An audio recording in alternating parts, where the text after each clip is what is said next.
Good morning student, education study circle में आपका स्वागत है। तो आज हम स्थिर विद्युत विभव तथा धारिता में आवेशित चालक की स्थितिज ऊर्जा का व्यंजक प्राप्त करेंगे और साथ ही इसकी परिभाषा भी देखेंगे। दूसरा, दो संबंध आवेशित चालक में आवेश का पुनर्वितरण देखेंगे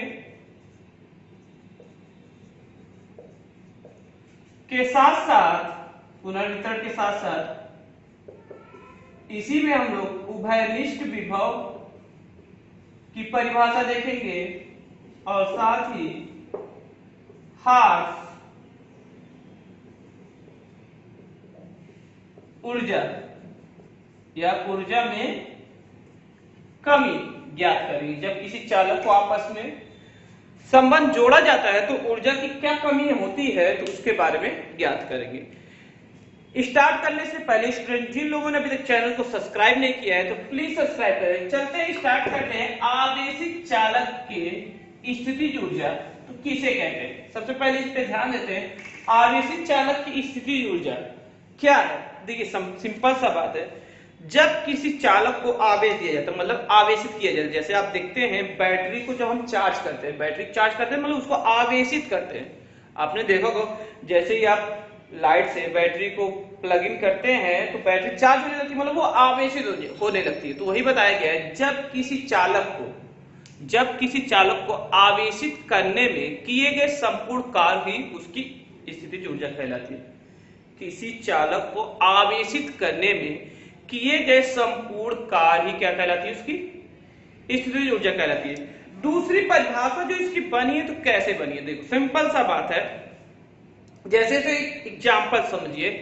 मान लीजिए कोई कॉलेज है या स्कूल है, एक बेंच की सीट है और इस पे कोई बंदा बैठा नहीं है। लेकिन जैसे ही कोई बंदा बैठ जाता है तो क्या करने लगता है? जब बैठ जाता है तो भाई बैठ जाता है, तब तक कोई कार्य नहीं करना पड़ता। लेकिन जब कोई दूसरा बंदा बैठता है तो इससे अनुमति लेता है कि हम बैठ जाए। तो ये क्या करता है कि वो उसका विरोध करता है कि आप बैठेंगे कि नहीं बैठे। तो कह रहा है जगह है, हम बैठ जा रहे हैं। लेकिन जब तीसरा बंदा आएगा तो ये दोनों विरोध करेंगे, तो मतलब इस दोनों के विरुद्ध उसको कार्य करना पड़ेगा। तो उसी प्रकार देखिए, जो कार्य आया है, जब कोई चालक है, जब तक मान लीजिए कोई चालक, जब इसमें कोई आवेश नहीं होता, चाहे धन चाहे, मान लीजिए इसको हमने धन आवेश दे दिया एक बार। पहले जब कोई आवेश नहीं होता तो इसको आसानी से हम एक बार धन आवेश दे दिए, एक ठो मान लेते, एक ठो दे दिए। लेकिन जब हम दूसरा धन आवेश देते हैं तो ये धन आवेश इस मतलब कि दूसरा जब धन आवेश देते हैं तो ये धन आवेश इस धन को आवेश को क्या करता है?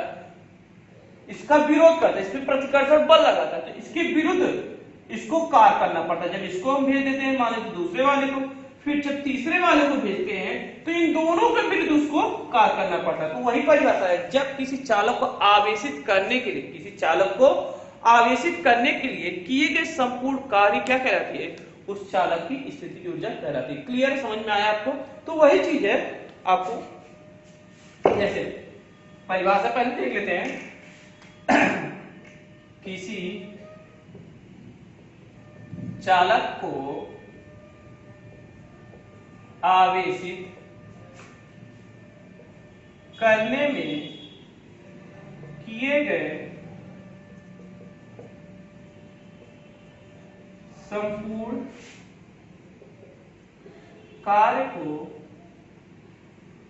उस चालक की स्थितिज ऊर्जा कहते हैं।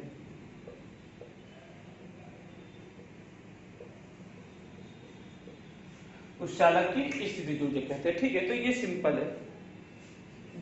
तो सबसे पहले जब किसी चालक को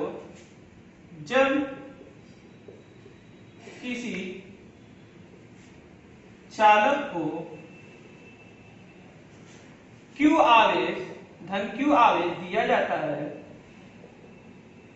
देते हैं, तो उस चालक पर कोई आवेश नहीं होता। नहीं होता,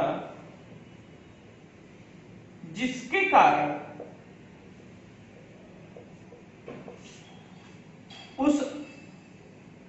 कारण उस पर कोई विरोधी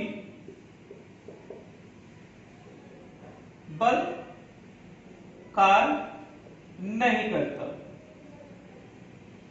लेकिन जब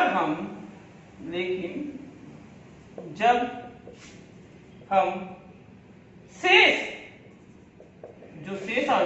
आवेश को देते हैं चालक पर, तो इसके पहले वाले आवेश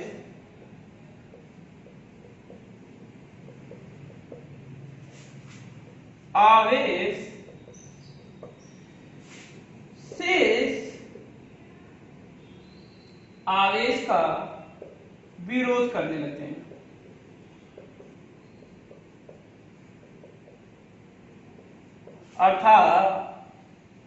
अतः उसे प्रतिकर्षित करते हैं और वे शेष आवेश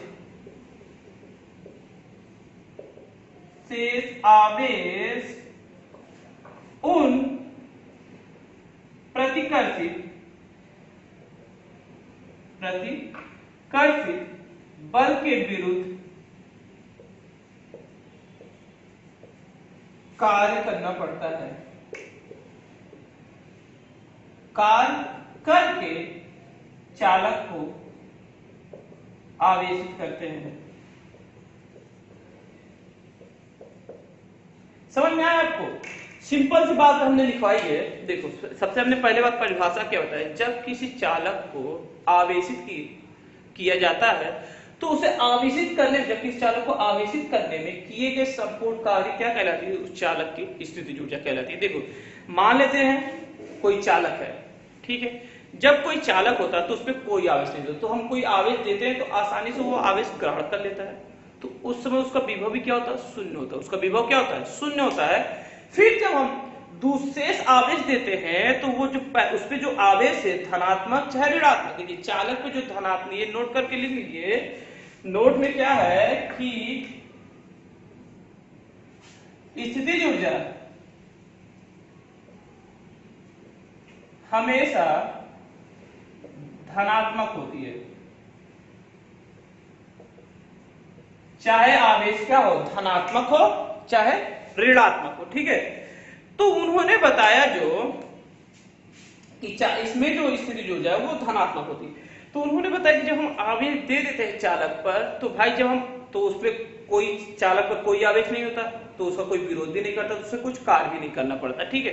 तो उस समय कार्य क्या होता है? कोई कार्य करना नहीं पड़ता, शून्य होता है। तो उस समय विभव भी क्या होता है? शून्य होता है। तो लेकिन जब हम शेष आवेश को देते तो उस चालक पे जो आवेश होता है तो वो शेष आवेश का क्या करता है? विरोध करता है, प्रतिकर्षित बल लगाता है कि वो उसको आने नहीं देता। तो उस पे उपस्थित आवेश के विरुद्ध उसको क्या करना पड़ता है? कार्य करना, मतलब उससे अधिक बल लगाकर कार्य करने के लिए उसको चालक को आवेशित करना पड़ता है।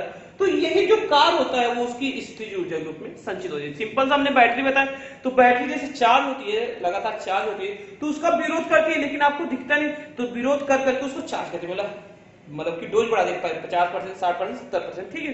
सेम इसी तरह बैटरी भी चार्ज होती है। तो समझ में आ गया। अब इसका निगमन भी देख लेते हैं, ठीक है। देखिए क्या है परिभाषा, तुम लोग देखिए। अतः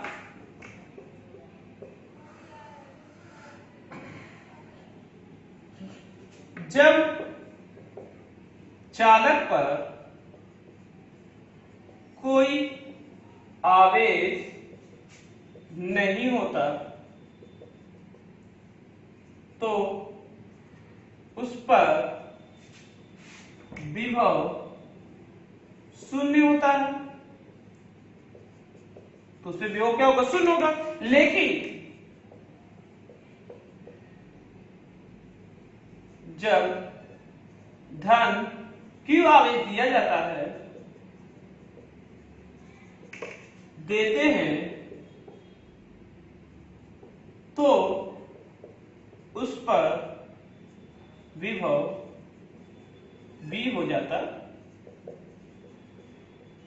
अतः औसत विभव क्या होता है? औसत विभव 0 प्लस v/2 बराबर v/2 हो जाएगा। ठीक है, तो मतलब उसकी स्थितिज ऊर्जा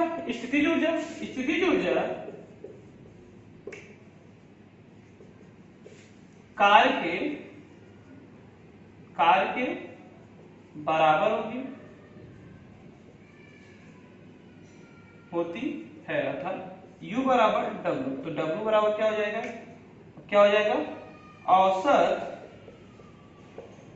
विभव इंटू आवेश, ये हो जाएगा। तो U बराबर क्या हो जाएगा? औसत विभव क्या हो? v/2 इंटू Q, अर्थात क्या हो जाएगा?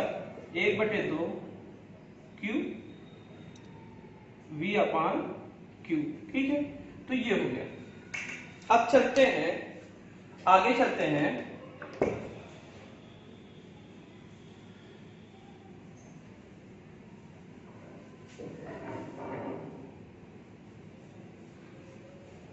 देखिए ये तो यहां तक हो गया। ठीक है, तो धारिता से C बराबर क्या होता है? तो हमने पढ़ा था Q बराबर CV। Q बराबर होता है CV। ठीक है, तो 1/2 का स्थान पे रखने पर तो U बराबर CV होता है, तो Q का स्थान पे क्या लिख सकते हैं? Into CV। तो क्या हो जाएगा? 1/2 CV स्क्वायर।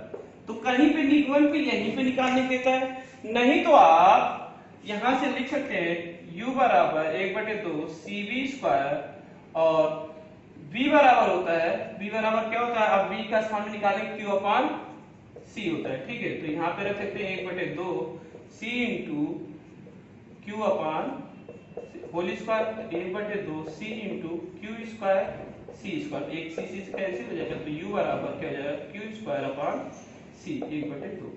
तो यहाँ तक निगमन देता है कि कहीं कहीं पे यहाँ तक आपको निगमन निकालने के लिए दे देगा, या तो यहाँ तक निकालने, जो आपको सरल पड़े वो आप निगमन दे सकते हैं। ठीक है, तो ये सिंपल है। और जो मैथमेटिकल है वो हम नहीं बता रहे, क्योंकि मैथमेटिकल बहुत बायो के जो बच्चे होंगे वो नहीं समझ पा रहे। तो ये सिंपल मेथड दोनों के लिए कार्य करेगा। ठीक है, बहुत ही सिंपल है। चलते हैं आगे, आप इसको नोट कर लीजिएगा, एक दो बार करेंगे तो आपको समझ में आ जाएगा। थोड़ा सा हम बेसिकली कुछ समझा दे रहे हैं। देखिए जैसे कि आपने पढ़ा, आप यहाँ से बहुत सारे फार्मूला बना सकते हैं। जैसे कि हमने पढ़ा Q बराबर होता है C। ठीक है, C भी होता है, तो हम C बराबर क्या निकालते हैं? Q/V निकाल सकते हैं, या तो हम V बराबर क्या निकाल सकते हैं? V बराबर निकालते हैं Q/C। ठीक है, जो आपको सुटेबल लगे वो हिसाब से अपने बना सकते हैं। ठीक है, ऐसे ही मेक किया जाता है।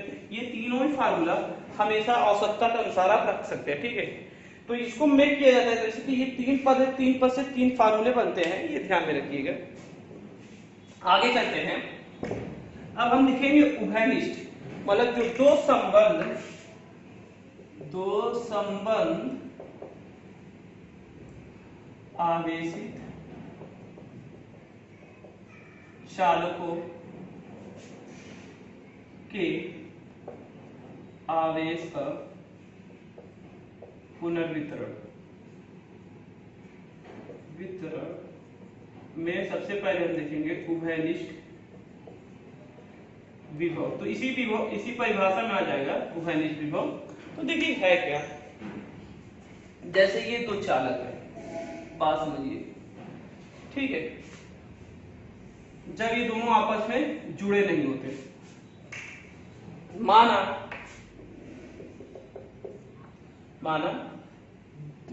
C1 C2 धारिता वाले दो चालक A और B। माना C1, ये C1 है, और C2, माना C1 और C2 धारिता वाले दो चालक A और B है। ठीक है, A और B है, ये A है और ये B है। माना C1 C2 धारिता वाले, मान लीजिए C1 है, C2 धारिता वाले दो चालक A और B है। ठीक है, A पर अगर Q1 आवेश देने पर विभव V1 हो जाता है और ऊर्जा U1 हो जाता है। ठीक है, अगर इस पे हम Q1 आवेश देते तो इसका विभव कितना हो जाता है, V1 हो जाता है। इसी प्रकार B चालक पर Q2 आवेश देने पर विभव V2 हो जाता है और V2 हो जाता है और ऊर्जा मतलब स्थिति ऊर्जा क्या जाती है, U2 हो जाती। ठीक है, तो ये हो गया। मान लेते इस पे हम Q2 आवेश देने पे ये V2। यदि इसके संबंध हम किसी संयोजक तार से जोड़ देते हैं, यदि इन दोनों चालकों को किसी संयोजक तार से जोड़ने पर, अगर हम किसी संयोजक तार से जोड़ देते हैं, इन दोनों को जोड़ देते हैं तो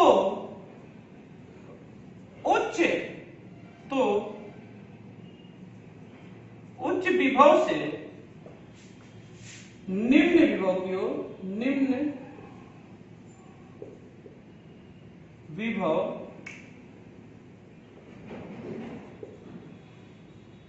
उच्च विभव से निम्न विभव की ओर बहने लगता है और यह तब तक बहता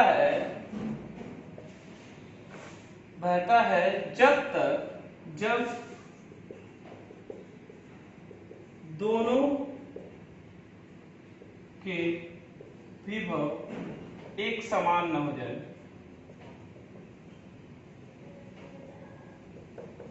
और इसे ही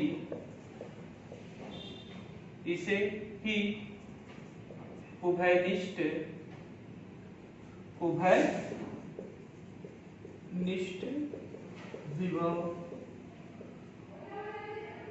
विभव कहते हैं। तो सिंपल सी बात समझ में आई। देखिए, हमने दो चालक लिए, मान लेते C1 C2 धारिता वाले दो चालक A और B है। ठीक है, A पर Q आवेश देने के कारण उसका विभव V1 हो जाता है और उसकी ऊर्जा U1 हो जाती है। ठीक है, U1 हो जाती है। फिर उसी बाद अगर इसी प्रकार B पर Q2 आवेश देने पर उसका विभव V2 हो जाता है और क्या हो जाता है, ऊर्जा कितनी हो जाती है, U2 हो जाती है। यदि इन दोनों चालक किसी संयोजक तार से जोड़ देते हैं तो उनपे विभव क्या होता है, एक दूसरे पर प्रवाहित होने लगता है, मतलब कि और तब तक बहता है, मतलब प्रवाहित होता है जब तक कि दोनों चालकों के विभव एक समान ना हो जाए, मतलब उच्च से निम्न विभव की ओर बहने लगता है और ये तब तक बहता है जब तक कि दोनों विभव क्या हो जाए, एक समान हो जाए। और इसी विभव, एक समान विभव को हम क्या कहते हैं, उभयनिष्ठ विभव कहते हैं। अर्थात उभयनिष्ठ विभव बराबर होता है, क्लियर, इसको नोट कर लीजिए, उभयनिष्ठ विभव बराबर होता है, उभयनिष्ठ विभव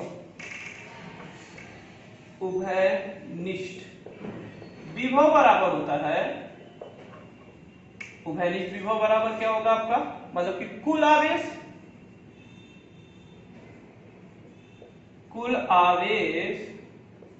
कुल धारिता। तो उभयनिष्ठ विभव होता है, मतलब कुल आवेश क्या है, Q1 प्लस Q2 और धारिता क्या है, C1 प्लस C2। ठीक है, तो Q1 बराबर क्या हो जाएगा, Q बराबर क्या, CV तो C1 V1 plus C2 V2 और धारिता क्या है, C1 प्लस C2।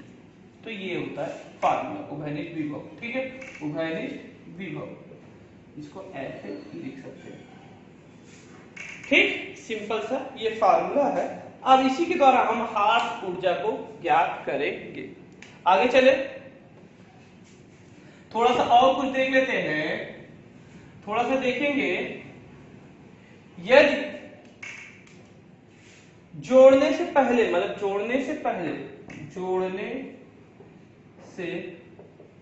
पहले Q बराबर क्या था, C1 V होता है, मतलब Q1 और इसका C1 और V होता है, और Q1 और Q2 बराबर क्या था, CV रहता है, C2V। तो समीकरण 1 समीकरण 2 से दोनों को भाग देंगे तो Q1 Q2 बराबर होता है C1 V बराबर C2 V बराबर, तो V कैंसिल हो जाएगा, Q1 और Q2 बराबर C1 C2। मतलब जोड़ने के बाद तोड़ देते हैं, मतलब जोड़ने के बाद पुनः क्या कर देते हैं, हटा देने पर तो आवेश और, मतलब कि आवेश और धारिता में क्या अनुपात होगा, तो अनुपात अगर ज्ञात करना होगा तो ये फार्मूला आपका लगेगा। ठीक है, सिंपल सा है बहुत ही। अब आगे हम लोग चलेंगे ऊर्जा हार्स के बारे में देखेंगे। हार्स ऊर्जा के बारे में देखेंगे, बहुत ही सिंपल है। हार्स ऊर्जा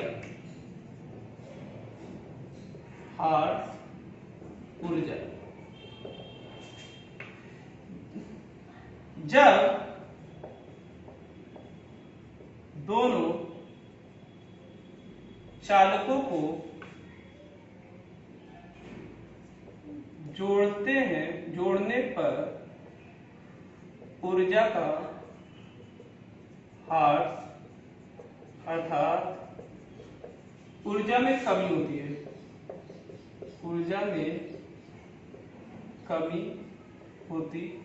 है, अतः ऊर्जा में कमी मतलब डेल्टा U बराबर हो जाता है जोड़ने से पहले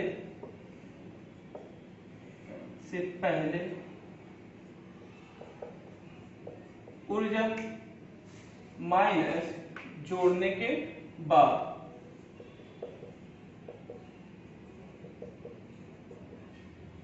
ऊर्जा, मतलब कि जोड़ने से पहले क्या होता है, मतलब ऊर्जा में जो कमी होती है जोड़ने से पहले ऊर्जा और जोड़ने के बाद, तो डेल्टा U बराबर हो जाएगा, तो ये U1 प्लस U2 हो जाएगा माइनस U हो जाएगा, क्योंकि जोड़ देंगे तो दोनों की ऊर्जा एक समान हो जाती है अर्थात U हो जाता है।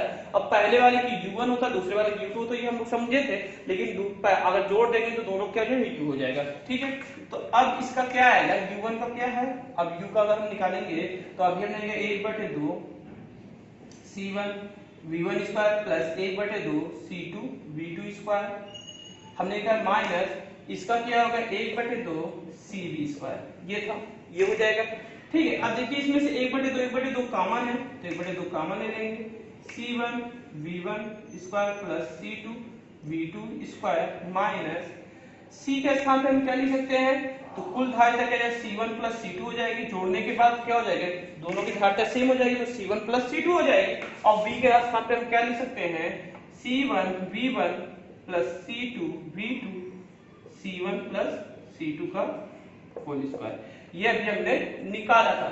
इसके पहले ही हमने क्या किया था, निकाला था, आपने देखा था कि अभी हमने उभयनिष्ठ विभव के बारे में चर्चा किया था। ठीक है, ये उभयनिष्ठ विभव, तो 1/2 C1 V1 का स्क्वायर प्लस C2 V2 का स्क्वायर माइनस, अब हम क्या करेंगे, अगर एलसीएम लेते हैं, क्या कर लेते हैं, एलसीएम लेते हैं, तो ये क्या हो जाएगा, मल्टीप्लाई हो जाएगा, C1 plus C2 minus C1 plus C2 और C1 अगर हम करेंगे तो ये स्क्वायर होगा, ये क्या हो जाएगा स्क्वायर का, हम अगर क्या करते हैं, और C1 V1 plus C2 V2 का होल स्क्वायर, और बटे में क्या आ जाएगा आपका C1 प्लस C2 का होल स्क्वायर। सिंपल है, आप देख सकते हैं हमने क्या लिया, सिर्फ एलसीएम लिया, एलसीएम में आपने इसमें मल्टीप्लाई किया। ठीक है, अब हम भाग कर देते हैं। अब अगर इसमें कुछ कॉमन है तो कॉमन ले लीजिए, नहीं तो भाग करिए, थोड़ा सा रिमूव कर दे रहे हैं हाफ ऊर्जा के बारे में। बहुत ही सिंपल नियमन है, आप देख सकते हैं ठीक है, यहाँ से चलेंगे, अब थोड़ा सा छोटे में लिखेंगे, ठीक है, नोट करते रहिए। ये यहाँ ले लेते हैं, तो देखिए अब क्या होगा, 1/2, तो एलसीएम ले लिया, मल्टीप्लाई अगर करते हैं तो क्या होगा, इसका मल्टीप्लाई C1 स्क्वायर B1 का स्क्वायर, सॉरी पहले हम कोष्टक लगा दें, थोड़ा सा और लेते हैं, 1/2 ब्रैकेट में, तो C1 पहले इसका इसमें गुणा होगा, और C1 square B1 square plus C1 C2 B2 का स्क्वायर, फिर इसका C2 का प्लस C1 C2 B1 का स्क्वायर, बहुत बड़ा है, फिर क्या हो जाएगा, फिर इसका इसमें गुणा करेंगे प्लस C2 का स्क्वायर और V2 स्क्वायर, ठीक है, माइनस माइनस कॉमन ले लें, फिर इसमें भी हम क्या करेंगे, होल स्क्वायर, इसमें आपका है ये, तो हम इसको कॉमन भी ले सकते हैं, अगर आप कॉमन चाहें, सॉरी हमने कॉमन नहीं लिया है इसमें, और एक ही गुणा, ये स्क्वायर था, तो हम पहले आपको दिखा दे रहे हैं, इसमें थोड़ा सा मिस्टेक नहीं है, सही है, आपको सिर्फ दिखा रहे हैं, मिस्टेक नहीं, एकदम सही है, नहीं तभी आप कहेंगे। पहले 1/2 है, तो 1/2 में ये C1 है, तो इसको कॉमन है, मतलब C1 प्लस C2/2 कॉमन हो जाएगा। अब यहाँ से आप गुणा कर देंगे, आपका क्या बचेगा, इसमें C1 V1 का स्क्वायर प्लस C2 V2 का स्क्वायर, और कोष्टक में C1 प्लस C2 बचेगा, ठीक है, ये आपका बचेगा, और यहाँ पे माइनस में खत्म हो जाएगा, सिर्फ C1 V1 plus C2 V2 का होल स्क्वायर बचेगा, और बटे में क्या बचेगा आपका बचेगा C1 प्लस, अगर कॉमन लेकर काटते हैं तो ये कट जाएगा, C1 प्लस C2 का होल स्क्वायर, अभी बाद में लास्ट में हम डिवाइड कर देंगे, कोई दिक्कत नहीं है, वो तो चाहे कॉमन लेकर काट लीजिए चाहे बाद में डिवाइड कर लीजिए, बात एक ही है, अगर आप काटना चाहें तो इसको काट भी सकते हैं, ठीक है, तो ये हो जाएगा आपका। अब मल्टीप्लाई कर लीजिए, आप इसको काट देंगे, अगर एक बार में कट जाएगा तो 1/2 बचेगा, और अब क्या बचेगा, इसका होगा C1 का स्क्वायर V1 का स्क्वायर प्लस और C1 C2 V2 का स्क्वायर, इसका पहले इसमें गुणा किया, अब इसका दोनों करेंगे, प्लस C1 C2 V1 का स्क्वायर, ठीक है, और प्लस C2 का स्क्वायर और V2 का स्क्वायर, ठीक है, माइनस ये तो कैंसिल हो, गुणा हो गया, और इसका वाला तो कॉमन हमने ले लिया था, यहाँ से कॉमन ले लिया था, खत्म हो गया था, अब इसका भी होल स्क्वायर करेंगे, a square plus b square plus 2ab, तो मतलब क्या हो जाएगा, माइनस के अंदर गुणा भी होता रहेगा, माइनस के अंदर गुणा भी करते रहेंगे, C1 का स्क्वायर V1 का स्क्वायर माइनस C2 का स्क्वायर V2 का स्क्वायर माइनस 2, नीचे लिख दे थोड़ा सा, 2 ऊपर लिख दे 2 C1 V1 C2 V2, ठीक है, ऊपर लिख दिए माइनस की चिन्ह लगा के, क्लियर है, और बटे क्या आएगा आपका आएगा C1 प्लस C2, ये आपका बचा है, तो हम निकालते हैं इसकी जो है क्या, उसके बारे में थोड़ा चर्चा करेंगे, इसको रिमूव कर दे रहे हैं, आप नोट करते रहिएगा, ठीक है, तो 1/2 है, अब इसमें देखिए कौन सा कट रहा है, जैसे ये देखिए माइनस वाला इससे कैंसिल हो जाएगा, ये भी और इससे कैंसिल हो जाएगा, ठीक है, अब बचे क्या है, अब देखिए C1 C2 V2 का square plus C1 C2 V1 का स्क्वायर माइनस 2 C1 C2 और C1 C2 V1 V2, और नीचे क्या बचा है, केवल C1 प्लस C2। अब देखिए इसमें क्या कॉमन है, तो कॉमन C1 C2 कॉमन है, सब में C1 C2 कॉमन है, C1 C2 कॉमन ले लेंगे, C1 C2/2, अब इसमें क्या है आपका V1 का स्क्वायर प्लस V2 का स्क्वायर माइनस 2 V1 V2, ठीक है, ये आएगा बटे C1 प्लस C2, अब दोनों कॉमन है इसके बराबर हम लिख सकते हैं, अब देखिए ये फार्मूला बन जाएगा 1/2 C1 C2 या तो ऊपर रख ले या तो नीचे रख ले, और कोष्टक में क्या आएगा V1 माइनस V2 का होल स्क्वायर, और बटे क्या हो जाएगा C1 प्लस C2, ये होगा आपका फार्मूला बन गया, यही चीज हो जाएगी, यदि V1 V2 के बराबर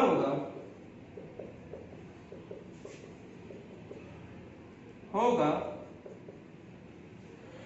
जो ऐसा संभव नहीं है। क्यों नहीं है? क्योंकि अगर ये दोनों बराबर हो जाएंगे तो आवेशों का वितरण होना ही बंद हो जाएगा। मतलब इसका मान अगर बराबर हो जाएगा तो ये सब क्या हो जाएगा? शून्य हो जाएगा, जो कि ऐसा संभव नहीं। तो यही है आपके U की जो इतनी ऊर्जा, आप में कितनी ऊर्जा, जैसे कि हमको अगर निकालने दे दिया जाए कि कितनी ऊर्जा लॉस होती है तो इतनी ऊर्जा लॉस होती है। तो आपका निगमन बहुत ही सिंपल से आप देख सकते हैं। और ये V1 V2 के बारे में अगर पूछ ले तो V1 V2 कभी भी एक दूसरे के बराबर नहीं होता। ऐसा V1 तो आवेश मतलब कि उसमें जो आवेश एक मतलब कि पहले दूसरे में जो आवेश दे रहे हैं तो वो आवेश प्रवाह ही रुक जाएगा। ठीक है, जब अगर V1 V2 बराबर हो जाएंगे तो आवेश का प्रवाह ही नहीं, मतलब उस पर आवेश हमने क्या होता है, V क्या होता है, तल होता है, और तल अगर भरा जाएगा तो उस पर आवेश जाएगा नहीं। ठीक है, तो V1 V2 एक दूसरे के बराबर नहीं होता। क्योंकि ये फार्मूला है, एग्जाम में क्वेश्चन पे लगता है या तो निगमन में दे देगा कि हार्स ऊर्जा का निगमन कीजिए। दोस्तों तो ये बहुत ही सिंपल तरीके से हमने आपको बताया। अगर आपको वीडियो पसंद है तो लाइक का बटन जरूर प्रेस करिए और कमेंट करके बताइए कहाँ आपको कहीं कंफ्यूजन है तो वो भी बताइएगा। ठीक है ना दोस्तों, तो इसको हम सिंपल से ऐसे भी लिख सकते हैं, U बराबर 1/2 C1 C2 बटे C1 प्लस C2 और V1 माइनस V2 का होल स्क्वायर। ठीक है, बहुत तरीके से दिखाते हैं, जैसे आपको समझ में आए वैसे आप लिख सकते हैं दोस्तों। ठीक है, तो आप इसको 1/n में भी कर सकते हैं, 1/n में भी दिखा सकते हैं, जैसे आपको समझ में, इसको और भी तरीके से डिस्क्राइब करते हैं। जिन्होंने अगर अभी तक चैनल को सब्सक्राइब नहीं किया है प्लीज सब्सक्राइब, कमेंट करके जरूर बताइए कि वीडियो आपको कैसा लगा। नमस्कार दोस्तों, नए वीडियो में नई जानकारी के साथ प्रस्तुत होंगे।